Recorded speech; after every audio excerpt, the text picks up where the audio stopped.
Assalamualaikum warahmatullahi wabarakatuh. Waalaikumsalam warahmatullahi wabarakatuh. Selamat pagi Pak. Selamat pagi. Gimana kabarnya hari ini Pak? Alhamdulillah sehat, luar biasa. Alhamdulillah. Mohon maaf hari ini saya mau mengganggu Pak.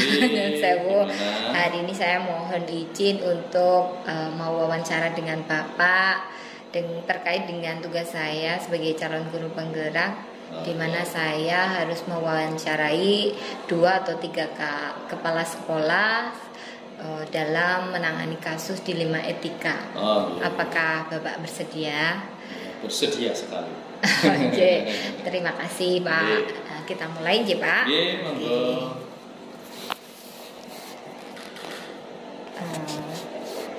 Selama ini Pak, bagaimana Bapak dapat mengidentifikasi kasus-kasus yang merupakan dilema etika atau bujukan moral Pak?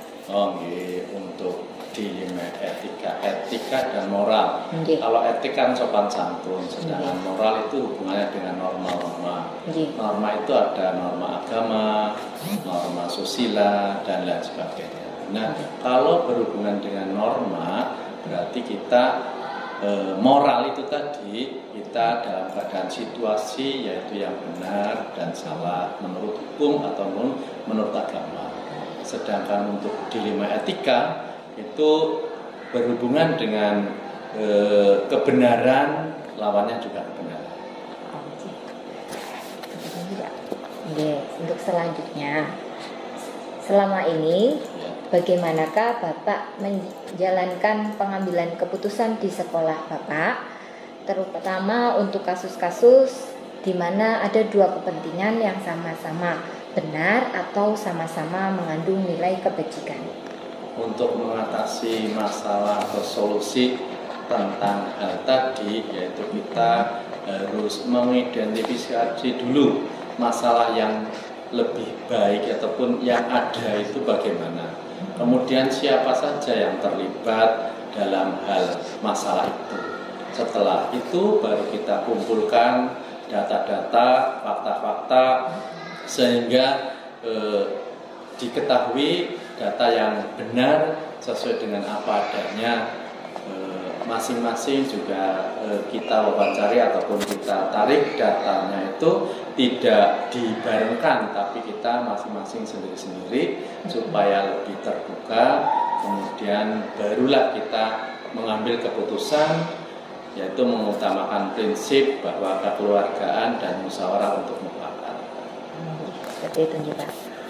Kemudian langkah-langkah atau prosedur seperti apa yang biasa Bapak lakukan selama ini? Untuk langkah yang pertama yang kita ambil yaitu kita mengundang kedua pihak yang bermasalah untuk dimintai keterangan supaya mengetahui di mana letak kesalahannya, letak permasalahannya itu apa. Kemudian hal apa yang memicu terjadinya suatu masalah itu. Kemudian kita bagaimana solusi yang terbaik untuk dapat diputuskan sehingga tidak merugikan antara kedua belah pihak. Selanjutnya, hal-hal apa saja yang selama ini Bapak anggap efektif dalam pengambilan keputusan pada kasus-kasus dilema etika Pak? Pengambilan efektif yang dilakukan yaitu dengan melibatkan berbagai pihak, terutama yaitu Dewan Guru, kemudian yang bermasalah tadi dengan prinsip kekeluargaan, dan untuk dapat memunculkan solusi yang terbaik demi kedua belah pihak itu tidak berselisih. Selanjutnya, hal-hal apa saja yang selama ini merupakan tantangan dalam pengambilan keputusan pada kasus-kasus dilema etika? Yang dihadapi dalam pengambilan keputusan adalah bagaimana cara mencari solusi yang terbaik sehingga resiko seminimal mungkin agar kedua belah pihak ini ataupun kedua belah yang bermasalah itu, sehingga kita dapat mengambil ataupun membutuhkan dukungan yang positif dari semua pihak. apakah Bapak memiliki sebuah tata krama atau jadwal tertentu dalam sebuah penyelesaian kasus dilema etika? Apakah Bapak langsung menyelesaikan di tempat atau memiliki sebuah jadwal untuk menyelesaikannya? Bentuk atau prosedurnya seperti apa yang Bapak jalankan? Supaya efektif menghadapi suatu masalah, maka kita langsung diselesaikan di sekolah, sehingga tidak berkepanjangan masalah itu berlarut-larut. Dan kita juga bisa melibatkan berbagai pihak, misalnya Dewan Guru kalau memang dipandang perlu, kemudian juga kalau misalnya masalah itu sangat pelik, itu bisa juga kita bekerja sama dengan pengawas ataupun komite, tapi itu bila dipandang perlu. Selanjutnya, adakah seseorang atau faktor-faktor apa yang selama ini mempermudah atau membantu Bapak dalam mengambil keputusan dalam kasus-kasus dilema etika? Dalam mengambil keputusan, kita ataupun saya itu akan lebih mengenai atau lebih cepat selesai bila dalam masalah itu kita rundingkan atau musyawarahkan kepada Dewan Guru untuk mencari masalah-masalah yang terbaik. Karena kalau dipikir sendiri kan mungkin kerepotan, tapi kalau dipikir bersama-sama dengan Dewan Guru, insya Allah akan lebih cepat selesai. Apalagi nanti bisa juga berkonsultasi dengan pengawas, komite bila diperlukan itu. Kemudian dari semua hal yang disampaikan, pembelajaran apa yang dapat Bapak petik dari pengalaman Bapak dalam mengambil keputusan tersebut? Pengambilan keputusan itu harus berdasarkan kesepakatan bersama. Jadi kita harus musyawarah mufakat untuk dapat dipertanggungjawabkan. Sehingga kalau sudah musyawarah bersama, maka masalah itu akan lebih ringan kita selesaikan. Dimusyawarahkan secara dimusyawarahkan, betul. Terima kasih Pak untuk waktunya. Saya rasa untuk wawancara tentang dilema etika untuk hari ini saya cukupkan Pak. Kurang lebihnya saya mohon maaf. Saya ucapkan terima kasih. Ya, saya juga mohon maaf apabila dalam kami ataupun dalam saya menjawab kurang etis ataupun masih salah, ya mohon maaf. Saya pamit dulu ya Pak. Iya, monggo ndarakan. Assalamualaikum. Waalaikumsalam warahmatullahi wabarakatuh. Assalamualaikum warahmatullahi wabarakatuh. Selamat pagi Pak Tri. Waalaikumsalam warahmatullahi wabarakatuh. Selamat pagi Bu Dia. Gimana kabarnya hari ini? Alhamdulillah baik Bu Dia. Bu Dia bagaimana kabar? Alhamdulillah baik juga. Sesuai dengan kesepakatan kita kemarin ya Pak, kita mau melaksanakan wawancara pada hari ini terkait dengan tugas calon guru penggerak, di mana saya harus mewawancarai 2-3 kepala sekolah terkait dengan kasus dilema etika. Perkenan ya Pak untuk saya wawancara. Kita mulai ya. Monggo. Yang pertama, selama ini bagaimanakah Bapak dapat mengidentifikasi suatu kasus yang merupakan dilema etika atau rujukan moral? Oke, baik Bu Dia. Dalam menangani sebuah kasus, jika saya dihadapkan sebuah kasus, maka saya akan mencermati, mendalami, dan menganalisis kasus tersebut. Jika dalam kasus tersebut dihadapkan dua kepentingan yang sama-sama benar, itu saya simpulkan ke dalam dilema etika. Namun jikalau salah satunya benar dan salah satunya salah, itu saya simpulkan kasus tersebut adalah rujukan moral. Begitu Bu Dia. Oke, begitu ya. Kemudian selama ini bagaimanakah Bapak menjalankan pengambilan keputusan di sekolah Bapak, terutama untuk kasus-kasus di mana ada dua kepentingan yang sama-sama benar dan sama-sama mengandung nilai kebajikan? Oke, jika kasus yang saya hadapi merupakan kasus yang sama-sama benar dan mengandung nilai kebajikan, itu artinya kasus tersebut merupakan dilema etika. Maka sesuai yang saya pelajari dalam PGP, ada langkah yang perlu saya laksanakan, yaitu melakukan pendekatan paradigma juga berprinsip untuk pengambilan keputusan. Pendekatan paradigma itu antara lain individu lawan masyarakat, rasa keadilan lawan keaslian, kebenaran lawan kesetiaan, dan jangka pendek lawan jangka panjang. Kemudian dalam prinsipnya saya bisa mengambil prinsip berpikir berbasis hasil akhir, berpikir berbasis peraturan, ataupun berpikir berbasis rasa peduli. Itu Bu Dia.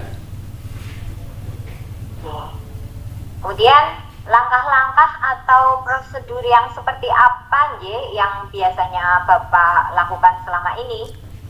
Langkah-langkah selain langkah yang tadi, saya juga melakukan langkah yang terakhir, yaitu pengujian. Ada uji pengambilan keputusan, ada 9 langkah di dalamnya. Jadi setelah saya melakukan pendekatan, saya punya prinsip seperti itu pengambilan keputusan, saya juga melakukan uji langkah pengambilan keputusan Bu Dia, seperti itu. Selanjutnya, hal-hal apa saja yang selama ini Bapak anggap efektif dalam mengambil keputusan pada kasus-kasus dilema etika? Dalam mengambil keputusan, hal yang sangat saya rasa sangat efektif itu ya sesuai dengan langkah tadi. Dalam pengambilan keputusan, saya melakukan pendekatan, berprinsip pada pengambilan keputusan, serta uji coba melalui 9 langkah tadi. Itu saya rasa sangat efektif Bu Dia. Kemudian hal-hal apa saja yang selama ini merupakan tantangan dalam mengambil keputusan pada kasus-kasus dilema etika? Baik Bu Dia, jika dengan tantangan, jika bicara dengan tantangan, hati adalah sebagai tantangan saya, karena perasaan saya tidak ingin ragu-ragu, saya tidak ingin apa yang saya putuskan itu kurang tepat. Jadi bagi saya harus menghilangkan rasa keraguan dengan keputusan yang tegas namun tepat. Saya juga tidak ingin ada pihak yang dikecewakan. Saya ingin meminimalisir efek negatif dari apa yang saya sudah putuskan. Begitu Bu Dia. Oke. Apakah Bapak memiliki sebuah tata kala atau jadwal tertentu dalam sebuah penyelesaian kasus dilema etika? Apakah Bapak langsung menyelesaikannya di tempat atau mempunyai jadwal untuk menyelesaikannya? Kemudian bentuk dari prosedurnya itu seperti apa yang Bapak jelaskan? Kalau jadwal dalam pengambilan keputusan saya nggak ada jadwal. Namun saya tetap butuh waktu.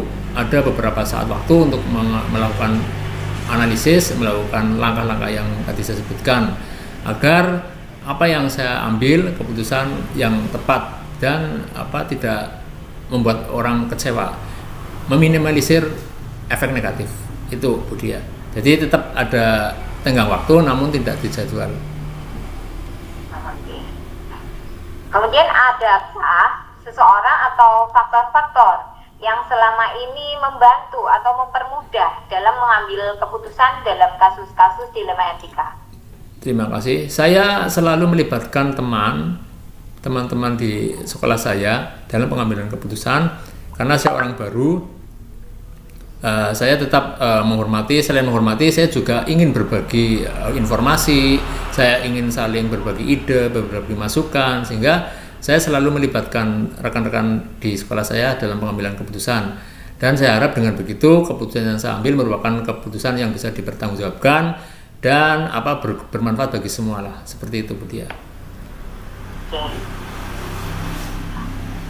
Dari semua yang telah disampaikan oleh Bapak, pembelajaran apa yang dapat Bapak petik dari pengalaman dalam mengambil keputusan dilema etika?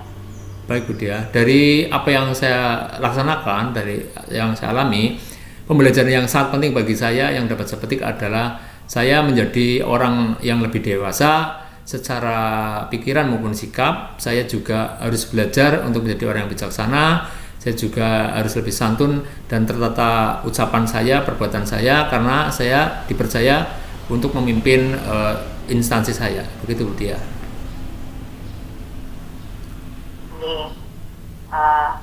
Terima kasih Pak untuk wawancara hari ini. Menurut saya sudah cukup ya Pak. Terima kasih sama. Kurang lebihnya dari wawancara ini mungkin saya kurang berkenan, mohon dimaafkan ya Pak. Sami-sami Mbak. Saya ucapkan terima kasih untuk waktu dan kesempatannya. Sama-sama. Saya pamit dulu nggih, Pak. Monggo, Bu Diah. Terima kasih. Assalamualaikum warahmatullahi wabarakatuh. Waalaikumsalam warahmatullahi wabarakatuh.